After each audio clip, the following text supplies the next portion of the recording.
Madam काय सांगा? जे आता पुरवठ्याची ई-KYC चालू आहे आणि ती 31 मार्च पूर्वी करून घेणं बंधनकारक आहे. अन्यथा मग ज्यांना रॅशन मिळतं कार्डवर त्यांचं धान्य बंद होईल. त्यामुळे सर्वांना मी जनतेला आवाहन करते की त्यांनी 31 मार्च पूर्वी ई-KYC करून घ्यावी.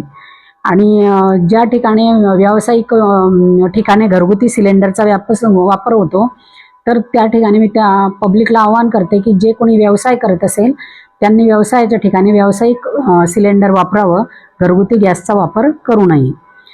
आणि लाभार्थ्यांना ई-KYC साठी सोपं ॲप उपलब्ध करून दिलेलं आहे. त्यांनी घर बसल्या मेटा ई-KYC ॲपच्या माध्यमातून ई-KYC ते करू शकतात.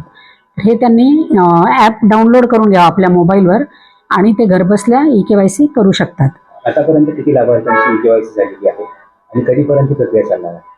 ही 31 मार्च पूर्वी दिलेले आहे. आमचं 68% झालेलं आहे जालना तालुक्यातलं.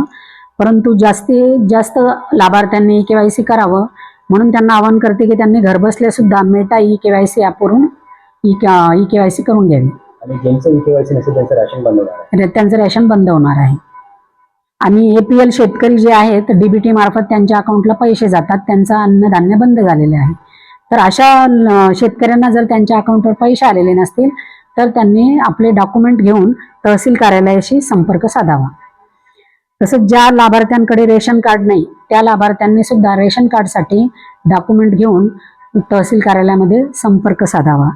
आणि ज्या काही लोकांकडे ऑनलाईन रेशन कार्ड आहे परंतु त्यांच्याकडे कार्ड उपलब्ध नसतं किंवा हरवलेलं असतं किंवा फाटलेलं असतं, तर अशा परिस्थितीत जर त्यांना हॉस्पिटलसाठी कार्डचा गरज असेल तर अशांना आम्ही कार्यालयातून सुट्टीच्या दिवशी सुद्धा आपण त्यांना एक प्रमाणपत्र देत असतो जे त्यांना औषधोपचारासाठी उपयोगाला येतं.